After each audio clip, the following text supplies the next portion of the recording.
sauce. Hey, you like Pez? It looks like that. Here's Heaney from the boundary line. He's an expert at these. From the boundary line!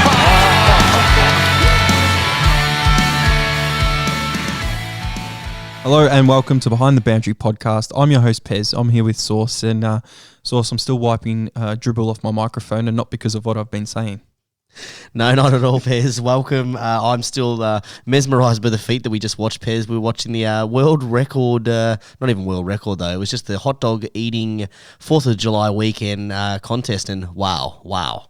Yeah, we were meant to record a little bit earlier, but the hot dog eating contest was on, and we were in there. There was an Australian bloke in there with a sports bet hat on, and he came third in the end. But there's the world champion. Yeah, Joey Chestnut. No, absolute beast, and some controversy just throughout the contest, Sauce. Yeah, there was a little bit of a protest mid. I don't even know what they were protesting. They had Star Wars masks on, a Darth Vader one, a Stormtrooper.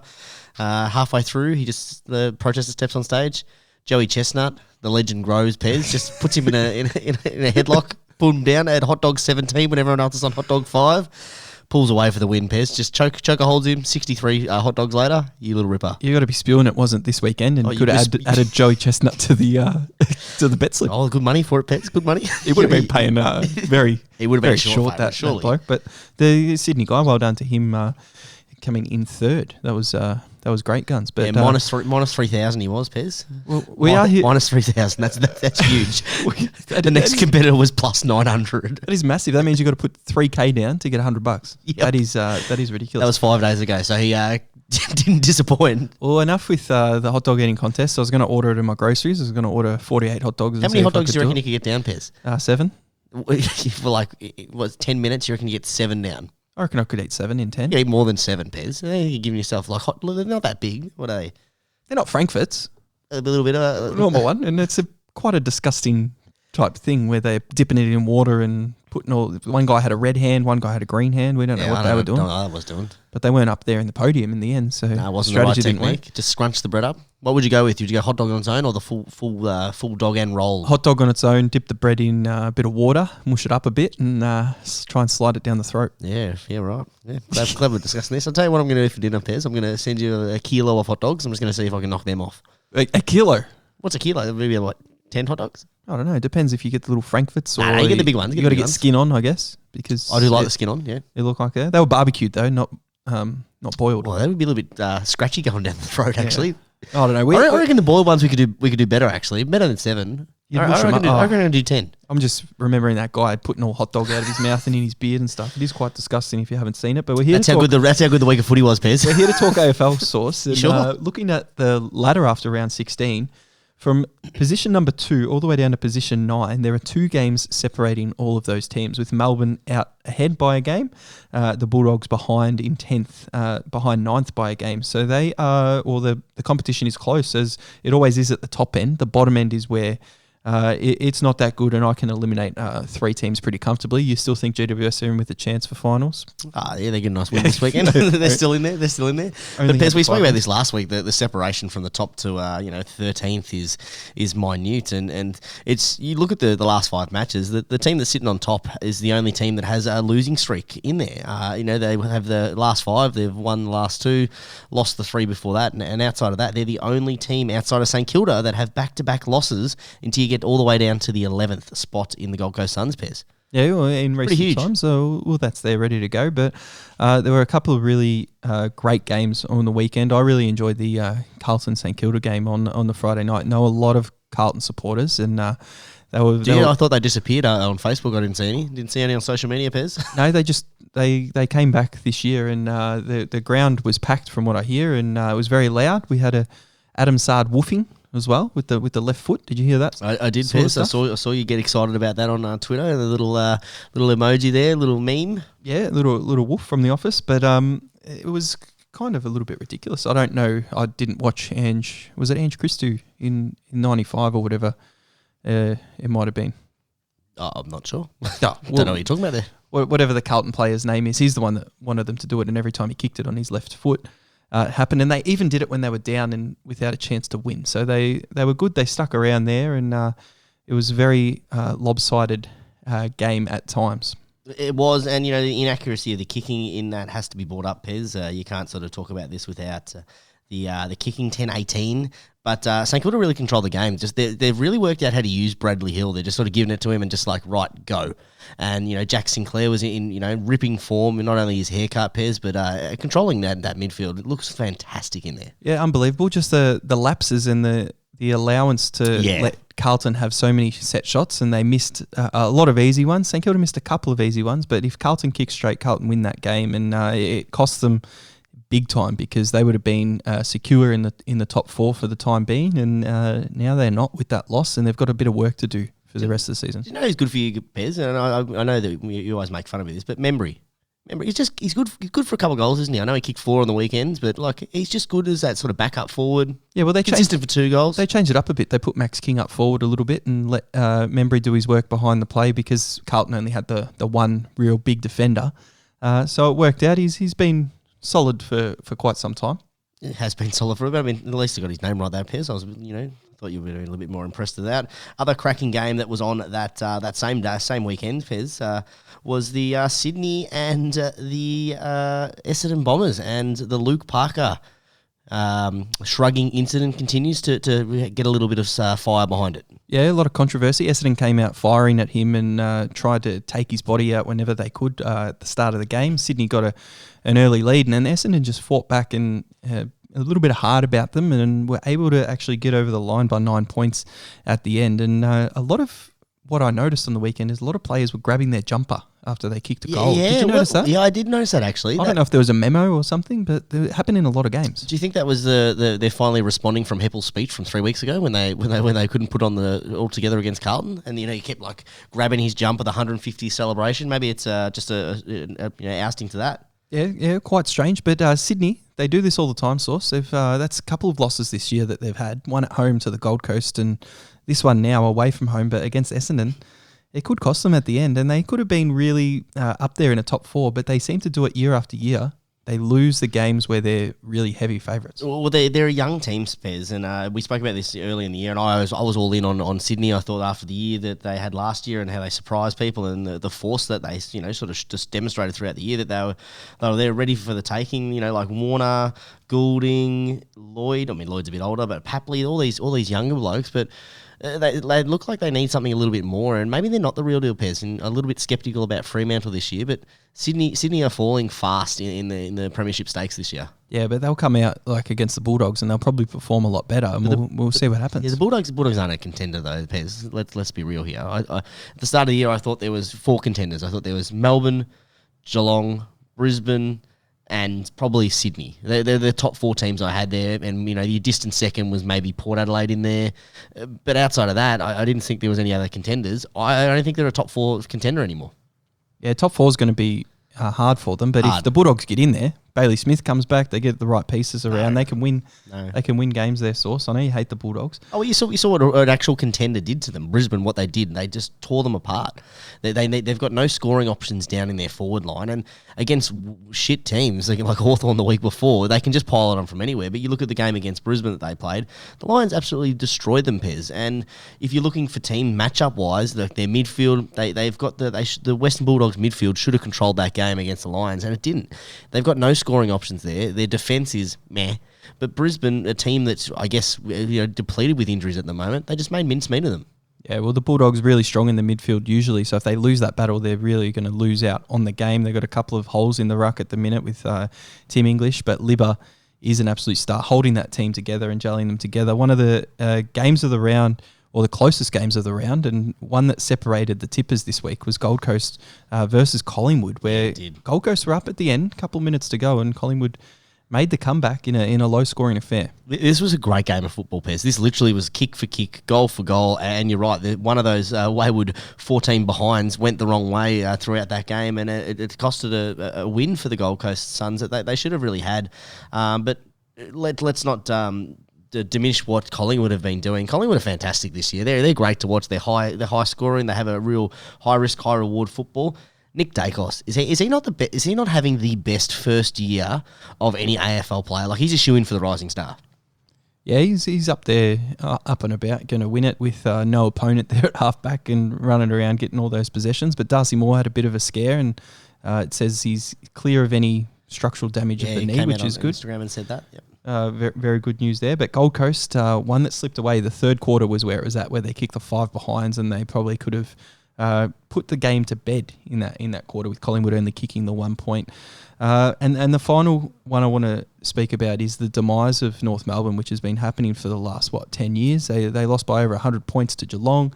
It was quite embarrassing, and the AFL definitely stepping in now. How many 100-point losses do you think they've had in the last 5 years, Pez? I know the answer, but 100-point losses? Yeah, I don't know, maybe 4. Yeah, they've only had 3. 3? They've had 2 this season and 1 last season. One and to the Bulldogs. 3 years behind that, they've had 2. They had 1 to Brisbane, 1 to the Bulldogs, and they'd have a lot between 40 and 80 points. They have a lot of losses between 80 points. But Pez, this is the first time, and my old man's a passionate North Melbourne supporter, as listeners will know. And I was texting him during the game, and it was the first time in a long time that they just, for North Melbourne, they just didn't show any fight. They just didn't seem to have any direction. Like, I don't know why they start the game and put McKay down, their best backman, against the spearheads of Hawkins and Jeremy Cameron, and they start them up forward. Well, what's he doing there? Well, that's absolutely ridiculous. Well, they had that little patch in the first quarter. They went 3 goals down. The coin toss. They kicked 3 goals in a row, their Source, and then they kicked 2 goals, 1 for the rest of the game. And I know it's down at GMHBA. There's absolutely no excuses for effort, and North Melbourne, the players, seem to be walking at stages and really not chasing. Hawkins was able to take a rare running bounce inside the forward 50 and kick a goal. So Geelong just able to eat up and boost that percentage for the end of the year for that finals finish. Yeah, and after, just to articulate how bad that was, Pez, because we know that they don't score a lot anyway, North Melbourne. After that moment you spoke about, 13 inside 50s for the rest of the game. Only 13 inside 50s. So the ball didn't even get past halfway. It's a real problem that North Melbourne have, Pez. And what the biggest problem is now, they're starting to compare North Melbourne to Fitzroy and their percentage. But like, I know that because they're only trying to do that in terms of the relocation. And you know, everyone knows that both of us think the best thing for the AFL is for them to relocate. We think that they should go down to Tasmania because we don't want another team in there. But if you had the choice of saving North Melbourne, you went into the GM there, Pez, how do they save North Melbourne? None of this North, no, you can't fix it. How do they fix it? What do they need to do? Well, you've got to be able to fix it somehow. And there's a lot of talk about priority picks, and the rules changed. But a priority pick, this would be the team that I see that would be most deserving of a priority pick in the last 20 years. But they did something similar in Melbourne, where they paid out a few people at the top, the CEO and things like that, in 2013, and really shook that up. And then it took years and years, but they got the draft picks. They blooded them in. They didn't trade away like what North Melbourne have done. Traded away players to try and bring in some players, some mature age players, and it just really hasn't worked. They can't keep the draft picks that they do pick up. They've got Jason Horton-Francis, the best young player from last year, and he already wants a trade at the end of the year. So there's something wrong there at Arden Street with that culture. I think David Noble has a lot to do with it from what you read in the articles in the AFL world, and he's not going to be there definitely at the end of the year, and he might even get the sack before that and just try and step in and go, look, he's out, these people are out, we're going to build it. The AFL are going to choose who comes in and, who's CEO, who's president, who's all of these pieces.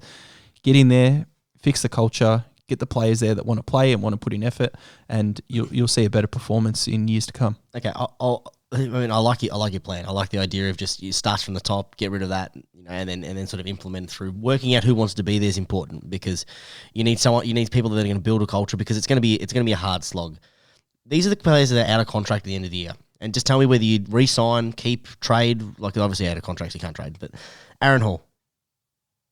Well, you want to keep him. So you keep him. See, R2, like, I have no chance I'm saying that. Bozanagi. You got no one else. This is the people that are there, they've got there that are out of contract. Are they trying to re-sign these people? What are they trying to do? Are they trying to go more draft picks? Ben Cunnington, Bailey Scott, Cameron Zurha, Curtis Taylor. Like, who are these guys? Oh, well, you know who they are. Ben Cunnington's a star of the competition. He's had. So you re-sign him out of contract? Well, it depends on his health in the end, doesn't it, as well, because he hasn't been able to play for other reasons. But Zerha's decent, and I think he'd be a really good forward in a top 8 side because as a third or fourth option. Because the ball doesn't go down there at North Melbourne, and Zerha's, he's kicked a hell of a lot of goals for North Melbourne in the last couple of seasons, and he would be a really decent player. So he'd be pretty cheap as well because he hasn't performed this year. So you re-sign him, you re-sign Aaron Hall instantly. Like he's the one you want to keep. He's probably the star of the team. You'd say he's probably the best player that they've got performing week in, week out. Oh, because he gets the kick-ins. He gets the kick-ins from back there and builds up the disposals. You'd probably look at re-signing Jed Anderson, maybe. Toddy Goldstein, what do they do with him? Trade him 4 years ago. Should have traded him 4 years ago. Should have traded him Geelong. Geelong would have another premiership.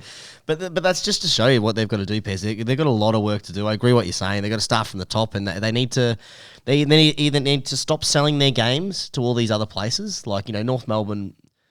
They need to put the money in, and they need to get the money to get players there, and they need to build the right players. They need to stop going after top-up players and these second-rate people and paying bad contracts. The players that aren't wanted and aren't at the club anymore that they've tried to pick up over recent years, the 24 to 28 sort of bracket, those are the players they can't go for anymore. No anymore. Build the players up from where you've got and then bring in the young guys. You can't just play the young guys all the time.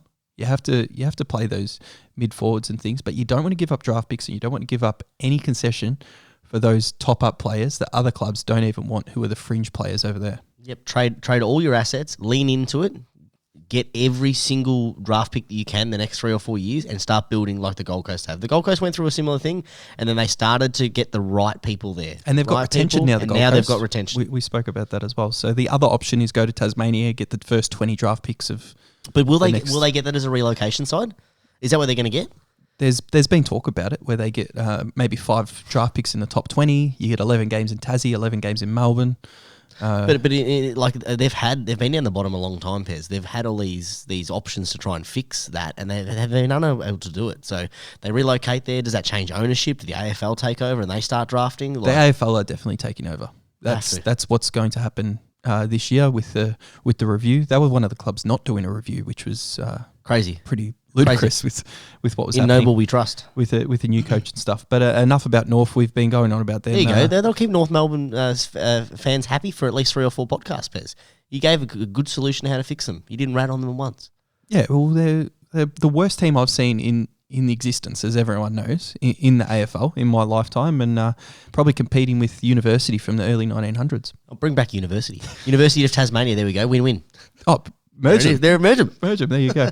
They've combined their 4 wins. Well, apart from that source, we also here do our bet slips at Behind the Boundary and doing our review of round 16, coming right up.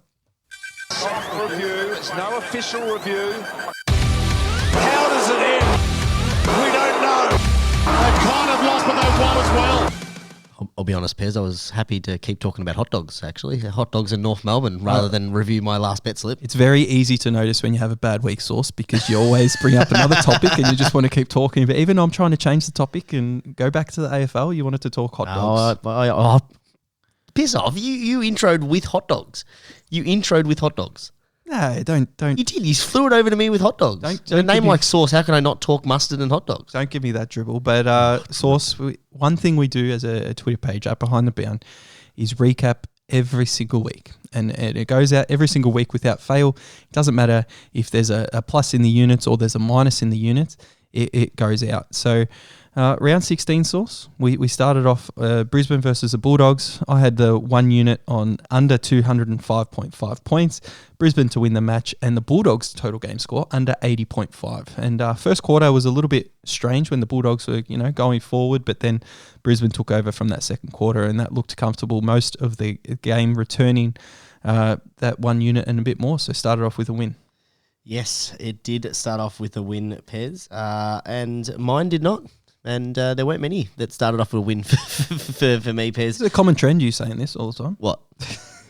There weren't many wins. There weren't many wins, but mine was I'm not going to say it was unlucky. I had the Moneyball special, one of the first 4 goals, 0.4 units on it. Aaron Norton, with a minute into the game, takes a nice strong mark and clunks it out to the side. So that one was a loss for me, Pez. Yeah, 2 behinds in the before the 4th goal was kicked and didn't kick one of them, so no good there. The next game was Carlton versus St Kilda, and as I spoke about last week, I just wanted to build a multi without the result involved because I was a little bit nervous about the odds and what was happening there. So I went over 134, under 194, but also over the 164.5, which ended up being, I guess, quite lucky towards the end because there was a few late goals. It ended up being 170, 171 total game points. So maybe luck wasn't in it, but that was a $2.90 get with 1 unit on that. Very happy with that. Yeah, as you should be, Pez. And I actually think that I only had the one bet for this game last week, and I think I've actually made the mistake and sent it through, but I will own it, Pez, because I think I did say on the pod last week, I'm now looking at that, saying that I was steering clear of that game because I was unsure of the result, and in this one I put the result in it, so don't know what I've done there, but anyway, I had George Hewitt to get 25 or more, Carlton to win the game, which of course they didn't, and the over 153.5. Only thing to get up was the total point score, Pez, so that was a loss for me. The other bet I had was Patrick Cripps to collect more than Jack Steele. That was an easy $3 win, that one, Pez. Oh, well, that's all right. We'll give you a break in the next two games. Essendon, Sydney, Adelaide, Melbourne. We both steered cleared from those games there. So I was quite happy saying that Essendon give Sydney a bit of trouble and Sydney lose games they shouldn't. So that's why I steer cleared in that one. The next one was Geelong versus North Melbourne. I had under 190.5 points because I didn't think North Melbourne were going to score very much, which is why I had North Melbourne's total game score to be under 47.5. Very easy in the end. And Geelong Cats a race to 3 goals. They kicked the first 3, North kicked the next 3. Worked out 1 unit at $2.12 odds. Nice one there, Pez. With this one, I told you that it was very hard to try find something to bet there, and as a bit of a joke, I said that all I was really looking for was to try and pick the right forward, and again, picked the wrong forward. Tyson Stengel, so a costly unit for me. The forwards you usually pick, Hawkins and Cameron. Hawkins and Cameron, yeah, both kicked 3 kicked 3, yep. So, but it didn't matter anyway because the first half was the lowest scoring half of that, so my 3-leg multi didn't get up. No good there. The next game, good. Saturday night, same time it was on, the Gold Coast Suns taking on Collingwood. I didn't know who was going to win. This was the game I said about tipping. It could have gone either way. You could have flipped a coin. And Collingwood, I had plus 27.5. I had Gold Coast plus 24.5 and over 126.5. It was quite small, the total in the end. Was it 127? 130 on. So it did get up in the end. $2.14 were the odds and another unit on that and another green tick. Yeah, another green tick, another red cross for Sauce. So I had Isaac ranking. This is my cheeky Pez. I had him to kick 2 or more. He kicked 4. He's been on fire lately. He's looking well. In great nick. Gold Coast to 1-39, as we spoke at. They kicked themselves out of it a little bit, missed kicking that third quarter, really let themselves down in front of goal. Mabiel Chol, first time all year he hasn't kicked more than 2 goals. He was a bit disappointing, and they kicked the 1-2. So that was 3 X's for me, Pez. Oh no, one green tick. I'll take the small wins. Yeah, I have to. Take the small win. The next game was the Sunday, Richmond versus West Coast Eagle, which was a cracker a couple of years back. And West Coast actually brought back a little bit. This was my bigger bet for the week. I had the 2 units on it. I had Richmond to win. I had Richmond to win the most quarters. So they had to win 3 out of 4. They won the first, they won the second. They lost the third and then were able to win the last and get that up. And their total score over 105.5 points. And I was very, very happy with that. The line actually moved up to, I think, 110.5 before that. So I won on that at $2.10 odds with 2 units. Very, very happy and a great week so far. Great week so far. I steered Coolio for me, Pez, which was a win, obviously, because every time I put a bet down, I didn't escape. I got a red cross, so that was terrible for me. But onto the GWS game and the Hawthorn game. I loved this bet at last week, Pez, and I said to you last week, I don't know why you're waiting for it. Smashed that line, the minus 11.5, and I totaled it up with Jesse Hogan to kick 2 or more goals. And the best thing about it was, Pez, I didn't lose any money on it because it wasn't even my money to lose. It was from my bonus bet the week before. That was a great little 2 units win there, Pez. A nice little 130 in my pocket. Yeah, beautiful, beautiful stuff. And I had to steer clear, and you gave me a little bit of shit last week because I put in my multi number 2. I had Greater Western Sydney minus 11.5 because I love the line. And then the weather got worse and worse as the days went on. Yeah, it did. I had over 148.5. That actually went down to 124.5. And then it creeped back up before the start of the game to 130.5. And it actually went under that total game score as well. It was horrible conditions up there. And it was just territory footy. So that leg lost. I had Geelong over 112.5 easily. I had Brisbane to win, that got up, and I had over 133.5 in the Collingwood game. So that lost anyway. So it didn't make a thing. I lost 1 unit there, and I steer cleared for the game because I turned on the telecast, and I did not like what I saw with the weather. Did you miss the game start? Did you? No, I didn't miss the game start. You knew what time the game started? Oh, I know what time every game starts. Don't you worry about that. No, that's good, Pez. My multi was, one leg failed. The Sydney leg failed, which means I got a bonus bet. The Brisbane, Sydney, Melbourne, and GWS. I went the 4 legs trying to get a little bit extra juice on it, Pez, because I wasn't overly wrapped in the bet slip, and that's what happens when you get a little bit greedy, Pez. You lose. Oh, well, my other multi, my tab multi, I didn't need to use the bonus here source because I had Brisbane, Richmond, and GWS. $2.34 odds. Had 2 units on that as well. So that brings us to an amazing little recap. Yeah, great little recap. Tell us about what the numbers look like, Pez, the stats. Tell us what the stats are. Well, I put out 9 units in total in round 16. I returned 18.23, so doubled it up. So for a profit of 9.23 units. So year to date, put out 152 units source, returned 223.01 units. So for a profit of 71.01 units. So you multiply that by whatever your unit is, and that's the profit that you would have made following every single one of my bets this season. Nice. And if you followed mine, you would have been brought back to earth a little bit, but you still would be in the up, Pez. For round 16, well, not for round 16, you wouldn't. Round 16, staked 5.8 units, returned 4.4. Returned 4.4 units. Yeah, so a profit or loss of only a minus 1.4. So even despite all those red ticks, that bonus bet really saved me. That saved you. A small loss in the end and a little money ball special as well. But your year to date looks a little bit better than that. Looks great, Pez. Staked 123.4 units, returned 142 units, a profit of 18.96. So just close to 19 units, just under the 20 units, Pez, which is pretty good, I think where you stand. Yeah, try and keep building that up. And for your ROI, I think I worked it out. It was about 15% or so. So okay, cool. There you go. So you're happy with that. Good. We'll get into this bet slip, and before we do, source, it is Tuesday afternoon, and it's been very, very difficult. So we'll speak about that. And it was basically going to be Tuesday lunchtime, but before the hot dog eating contest. The fact that the size of the bets was relatively small. Now Bex with an opportunity about 50 metres out. I was with a mate, and we were getting sort of ready to leave, and he said, I think I'm going to whack 10 on Maxi. Do you want some as well? And I said, Oh yes, yes, yes.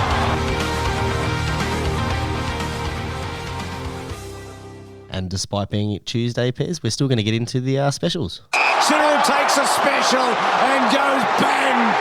Yeah, it won't be for very long because having a look through it on a Tuesday afternoon, Sportsbet don't even have anything out there. No player markets, nothing. For the thing. So they don't even have the bonus bet special that you get. I forgot what it's called with the bet return. Bet return, yep. Lads and Neds don't have anything here on a Tuesday.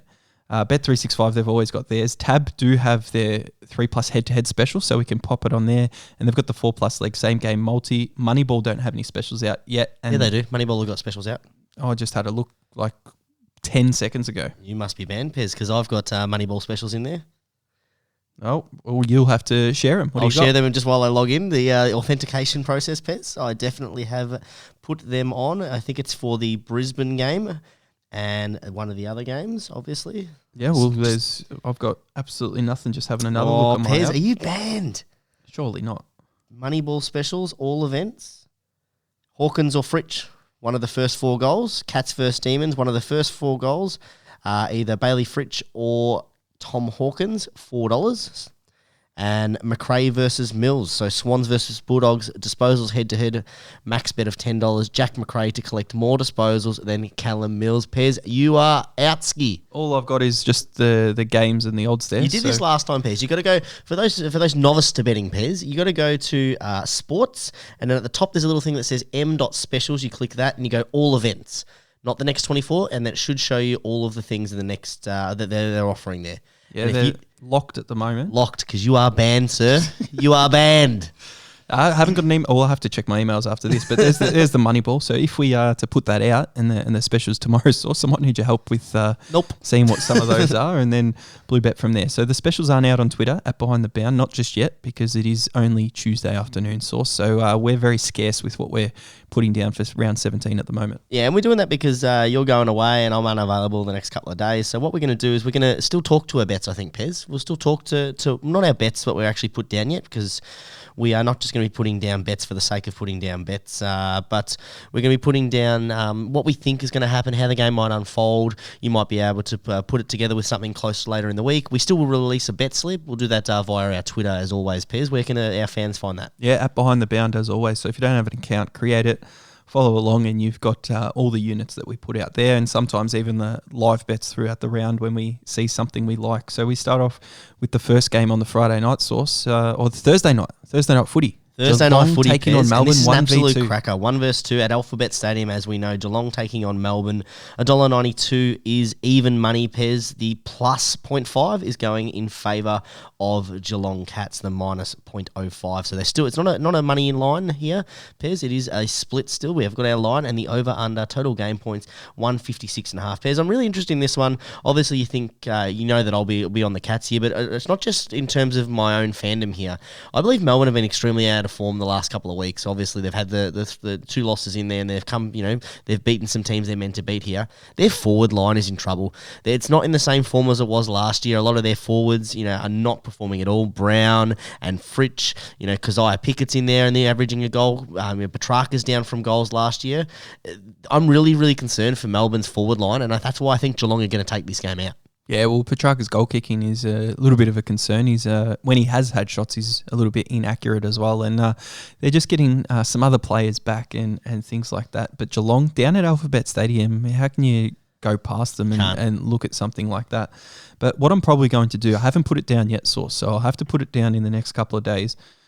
I think it'll still be close because Melbourne don't pump teams. Geelong sometimes do, but against a good side like Melbourne, I think Melbourne can keep it within a certain amount. So looking around the plus 5 or 6 goals for Melbourne and the plus 5 or 6 goals for Geelong, and then I'll pair that with probably a Geelong 1-39, and I'd probably get odds of around, what are we looking at, 230, 240, something like that. So I'll put a little bonus there once Lads releases that little bonus special. Yeah, well, if I'll probably definitely be going with the Moneyball special in this one, the Cats, the Hawkins or Bailey Fritsch to kick one of the first 4 goals.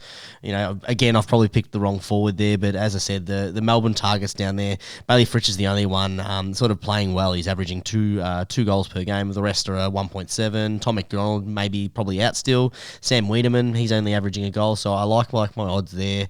The other thing I'll probably be looking at doing is going on to over to Bluebet. I reckon I will put just 2 units on Geelong. Hopefully that sort of comes in once the teams are announced, and they'll see that Patrick Dangerfield's probably going to miss.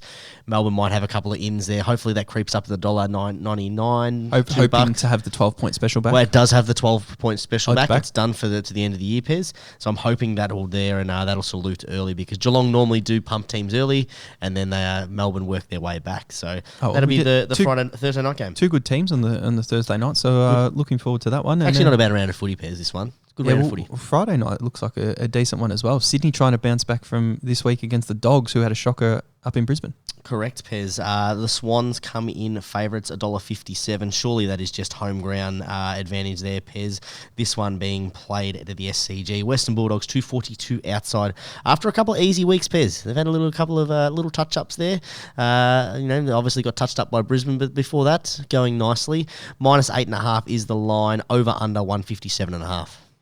Yeah, looking into this game, I love watching Tom Liberatore play. I already mentioned him in the recap before of round 16, but he's just a grunt midfielder. He gets the job done, and he even goes forward and kicks some goals. If Aaron Norton can take some clunks, kick some goals, I think the Bulldogs actually have a chance to maybe knock the Swans off. I'll probably be tipping the Swans just for safety in some of the tipping competitions, but I'll probably put the alternate handicap and put it up a little bit more. So what have I got here? I've had a look at Lads, something to do with the Bulldogs plus 5 or 6 goals, and over or under my alternate points, probably between 60 points, 128, 188, something like that. Try and get above that $2 mark, and I'll put that out on Twitter at Behind the Bound when they release it. Yeah, I actually don't mind what you're saying there at all, Pez. The Western Bulldogs, to me, these two teams compared, their stats are quite equal. You know, the Western Bulldogs will like to control that midfield battle, as we know. Sydney have had problems the last couple of weeks scoring down forward. Big Buddy down there, and who's the other one? Sam Reid haven't been sort of putting it together. And when Buddy plays, they're so Buddy-centric that it actually puts the rest of their game plan off. I'd be looking at probably the Western Bulldogs at an alternate line, so the plus maybe 15, 14, 16 and a half sort of way. The 8.5 isn't just where I want it. And I'd probably be looking at going for the McRae over Mills, just basic disposal at the $3 with Moneyball. So I like that special. Yeah, and I'll see if I can get that on, because if McRae's over anyone, it's always a decent bet. Well, just putting it into odds pairs, Callum Mills to get 30 disposals is sitting at $3.40, and you look down at Jack McRae, he's $1.40. So like the bookies have it pretty separate for a reason. Now Moneyball are a little bit smarter than Picklebet with their bets. So they do try and put there's obviously something that they know in there. They're giving you a little bit of value. They give you a little bit to entice you, and I don't mind that at all. But again, I'll be probably leaning towards the Bulldogs. I guess at the line if I had to put it just a straight down bet to pairs. Yeah, very interesting. And then Saturday Arvo. Big one. With a big one, Pez. The 1:45 time slot. This will be a huge game for Collingwood fans. Collingwood versus North Melbourne. $1.02 favourites. Pretty low there, Pez. North Melbourne out to $15, and I'm sure that will climb as well, Pez. Minus 58.5 is the line. The over under 162.5, Pez. We spoke about how to fix North Melbourne. North Melbourne just need to bounce back after the week last week. They got smacked by 100 and something points. They just need to respond positively. What's a positive result for North Melbourne in this game? In all seriousness, their line the last few weeks has been, their team total score has been under 50 points. So 49.5, 47.5. It might be around 47.5 again. We'll have to wait and see when it comes out. But them to kick 10 plus goals, well, not even 10 plus goals, 60 points or more in the game for North. I'll give them a pass this week. Yeah, over under is 52.5 pairs for this game, already released on Sports. Oh, for 52.5 for their team points. Yeah, so Jesus, you might have to look at an under if you're looking for some value, or I might even back him in this week and see what we're doing. I don't mind them at all, Pez, this week. Not to win, but looking at their last 5 years, the way that they've responded after a big 100-point loss, their average score after that is about 70. You got Collingwood's team total there in that same section? Oh, no, I don't, Pez. I can pull that up while you talk some rubbish if you want. That'd be over 100 and something. But I will be having a look at the 2+ and 3+ goal scorer markets, because Collingwood will have a lot of opportunities down that end, and Ginnivan loves a goal, and he's averaging a couple of goals, I think. So if he kicks a couple of goals, it might not give you too much juice, but I will have a gaze at the odds. Yeah, their Collingwood's total points is 110. So 110 to 52 is roughly what they think the score is.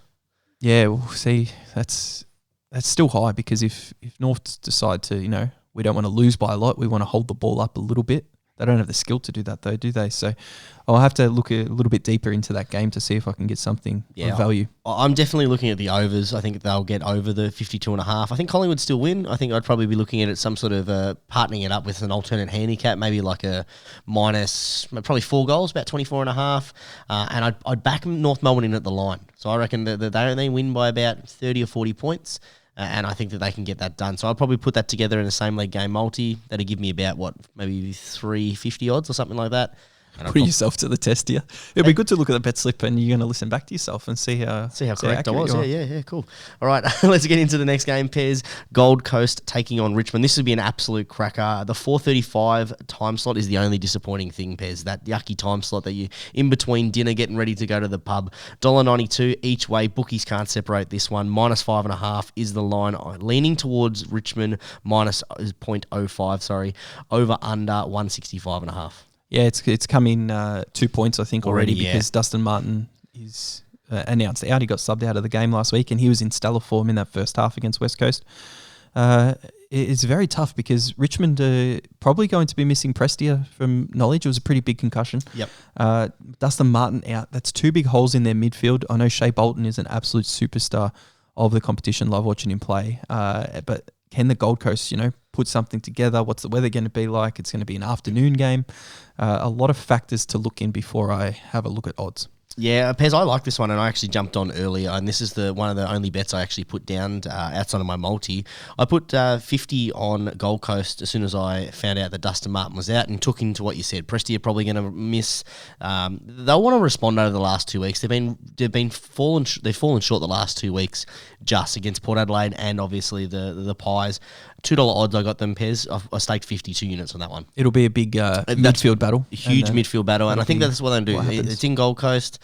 I think that they can get this win. Richmond are one of those teams that I think we're still relying on how good they used to be. They're beating up on teams that they should beat. You know, those tough games against quality opposition with a couple of big keys out.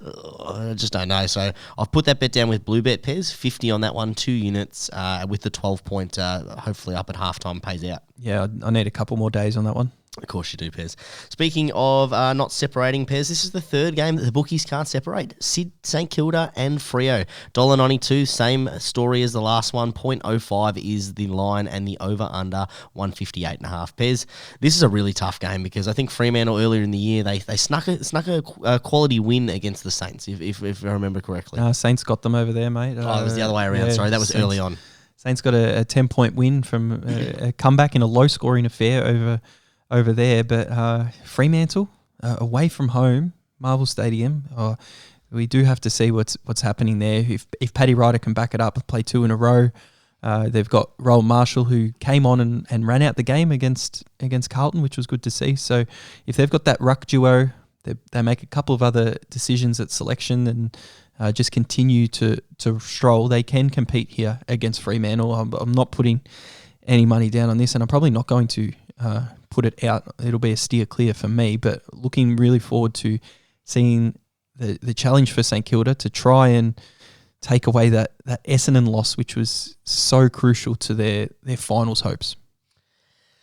Yeah, toughie. It's a real toughie, this one, Pez, for both teams. Important win. Fremantle need to prove that they can win away from home. That fluke against Melbourne, I shouldn't say fluke, but that game against Melbourne actually really probably piculates how well Melbourne were travelling rather than how well Fremantle are. They need to win this game, Fremantle. St Kilda, they're exactly in the same position. They are sitting 9th at the moment. A win against a team that is top 4 at the moment is crucial. So I'm probably going to steer clear from this one. If I had to lean anywhere, I would lean, without seeing the lists, probably on St Kilda with the home crowd of Marvel and the way that they play that stadium. But again, I'd have to see the lists. $1.92, you're looking at a $25 probably dollar unit there. But I'd have to look at the teams. They're very, very crucial, that one. Yeah, well, you look at Fremantle, they're 1 game clear in 4th position, and they've got a higher percentage than everyone below them as well. So the percentage plays a big role. Yeah, but a lot of those wins are in Perth too. But that's a good thing. If they can get this win in Melbourne to play however many games they got in Perth, they're a good chance to finish top 4, which is what they need. Yeah, 2 games clear, Pez, home final. You love that. And it's the same for the Saints though, Pez. Like, if they can beat a top side after, disappointing, up and down sort of topsy-turvy last couple of weeks that they've had, that will really cement the belief and the confidence, and maybe they can actually just trust the game style and they can actually stick to it. They lose this one, they have a tough run home, looking tough at it, so it's going to be maybe too tough to make the finals, so it's a make or break. Is this Saturday night, is it? Saturday night, Pez. Make or break for the Saints. Make or break for the Saints on the Saturday night. All right, the next game is the other Saturday night game, the one over in Adelaide. Port Adelaide taking on GWS. $1.38 favourites are the power. The GWS Giants, $3.09 and minus 16.5 is the line, and the over-under 167.5. Yeah, Port Adelaide are a lot better side than they were at the start of the year, because they've got players in Leah, more like it. They came back against Fremantle at the end of that game, and it was really high scoring, which was really strange to see. But the Giants had a tough fought win against Hawthorn in very poor conditions, so they'll be battered and bruised as well. We'll have to see what lists look like. I'm probably going towards Port Adelaide here to get the win. And I'll be looking at the line as well. And if it's decent weather, like it wasn't last week with Mark McVeigh's strategy, the over total points, what did you say? 167. Looking juicy to me. I think that could come into 163 or so, and looking to go over that, or even an alternate over 155. something like that. Yeah, I'll be smashing the total game points pairs. Both of the way that these teams play, if the weather is good, which, in Adelaide it definitely can be compared to nice snowy Canberra, you'd be smashing the overs. I actually don't mind the line the other way, the plus 16.5. I think that I still believe, Pez. I still believe in GWS. They can make that finals. So the plus 16.5 I don't mind, but I definitely will be smashing the over in this one if it stays at 167. Yeah, agreed. All right, on to the Sunday clashes pairs. The Brisbane Lions taking on Essendon. The Lions favourites at $1.20. 460 outsiders are the Bombers. Minus 30.5 is the line. The over under 178.5 pairs. Oh, that's a massive line, 178.5. Yeah, big Huge big jump. for one side that's actually quite poor football side in Essendon. I think Brisbane give him a bit of a touch up. Joe Danaher loves playing against the Bombers. His old club. He's a big kick of the footy as well. So maybe a couple of 60-metre goals from Big Joe, and just domination from that Brisbane Lions midfield. Their defence is playing quite well. Built confidence against the Bulldogs. Essendon coming off a win, which actually helps Brisbane because Essendon aren't under the spotlight this week from the media. So I think Brisbane with a biggish win. So I'll have a look into the line and I'll have a look at some alternate markets as well. Yeah, this one, Pez, I was actually really disappointed the player markets went out. I saw some, I listened to a couple of podcasts and heard the upcoming, I guess, improvement of Caden Coleman with the injuries in that Brisbane Lions, Pez. He's only 22 years of age, and they really just put him in there and they've backed him to sort of, hey, just get the footy. He's been amazing. He'd be great odds at the moment for your 15 disposals, your 20 disposals. They want to get the ball in his hands. They want to get into him all the time. His left foot is really reliable. Oh, and it seems to really have given them a new sort of energy through that midfield. I reckon he'd be sitting about $1.60, $1.70. That's great for your player multis. Multi that up with a Brisbane Lions win. Probably, what did we say, was sitting at the $1.30 mark or the $1.20 mark, and then chucking your alternate total points pairs, maybe an over 140, 150. That'd give you some great little odds of what's that? Probably about $2.30, $2.40. You're loving that. That'd be the same game multi I'd be looking at. Yeah, another single I'd be looking at as well. Bet365 do the team totals. They've probably got the best ones that I've seen in the last few weeks. Maybe a Brisbane Lions team total might be over 90 odd. 90 odd, yeah. That'd be a decent. What odds does that give you? No, I haven't seen it yet. So roughly? I've got to wait. It's usually $1.89, $1.90, $1.91 around there. Yeah, so make sure you have a look on that. Bet365 is a great little website. It's one of those unknown ones, Pairs. It gives you free streaming of the baseball, which we love. It's my absolute favourite one, and not because it's one of the ones that I'm not banned from, but because they've got decent odds. They've improved their same game multi, and you can actually watch their cash out's pretty good too. A lot of live sport, and their cash out is better than anybody else. Sportsbet cash out's the worst out of anyone. Terrible. And Bet365, you can actually get a bit of an advantage if you cash out and then you don't have that risk because they give you a decent offer of your stake if your team's in the lead or whatever. And you're sitting there with some actual profit. Yep. All right, we get on to the Sunday afternoon game, Hawthorn versus Adelaide. $1.53 favourites are the Hawks. $2.52 are the Adelaide Crows. Minus 10.5 is the line in favour of the Hawks. 172.5 is the line. Pairs, this game is the loser gets the better pick, basically. In the draft, it's sort of fourth versus fifth last. It's going to be a terrible game. I didn't mention the Hawks before because I did want to have something to speak about during this game, but Hawthorn, looking at their season, they've gone under the radar for how bad they've been because they've only I said this to you last week, Pez. Only 4 wins. They had a big win against, was it? Geelong they beat. Round 4, and that was their last win, and they've gone like on 8 out of the last 9 that they've lost. Yeah, it's been very poor from Hawthorn. They've been in games, they've been competitive, they've gone on runs. They should have probably beaten Essendon, who came back and kicked 7 goals in the last quarter against them to have a decent win there. But this is anybody's ball game. And $2.52. $2.52 for Adelaide. Their line's pretty good. Alternate, see who, if lads give a bonus back or whatever, I might look into making a little same game multi for that Sunday game. And what else I love about this game, Pairs, is that it's in Melbourne, so you're sitting there going, oh, the Hawks at the G, but it's not played at the G. This one's played at Marvel, which the Hawks don't play that well. Suits Adelaide. Adelaide definitely have, I guess, the better young, I'm not going to say young guns, but the young talent coming through. They've got it together a little bit better.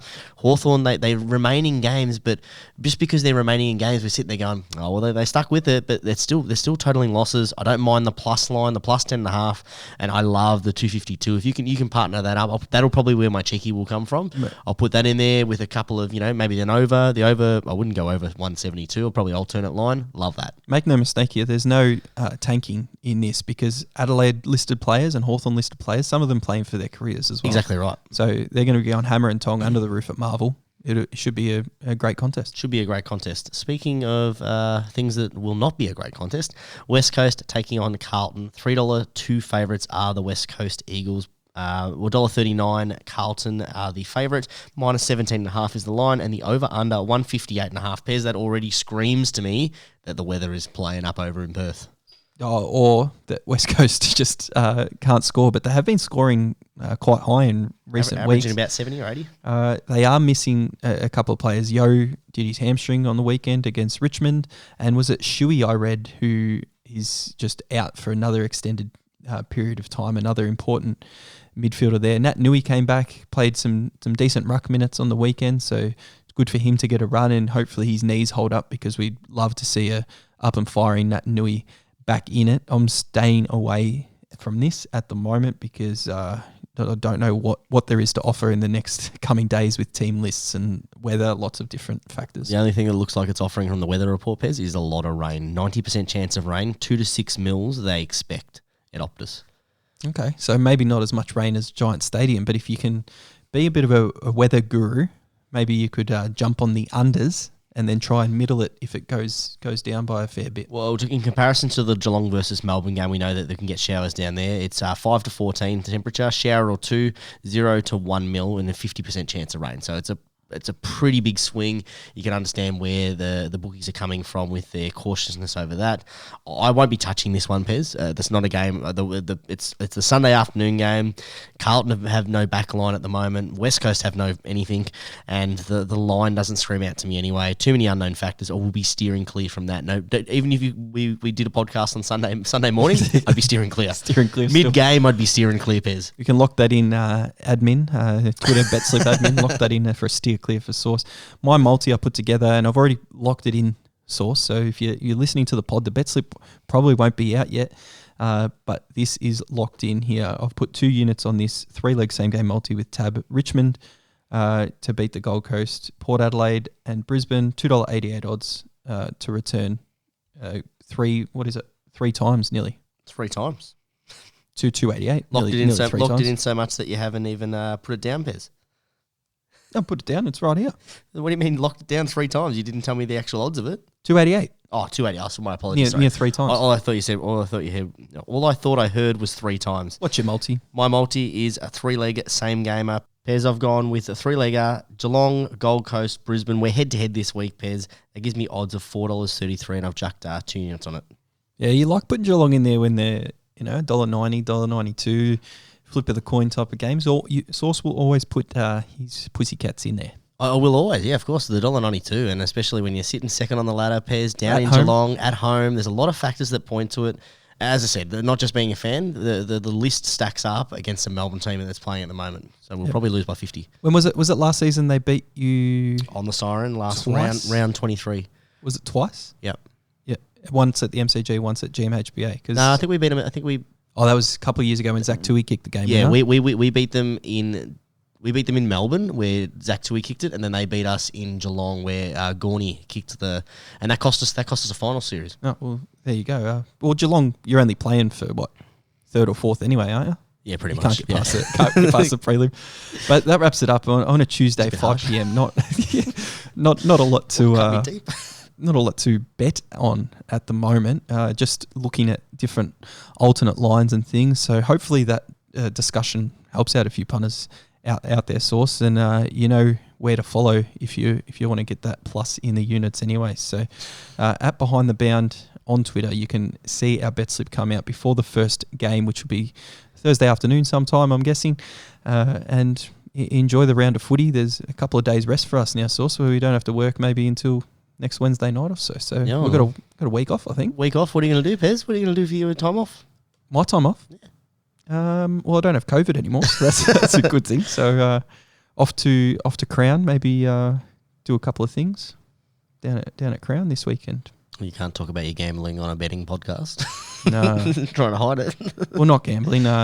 Off away. Oh, the old staycation there, Pez. Yeah, a little bit of a staycation.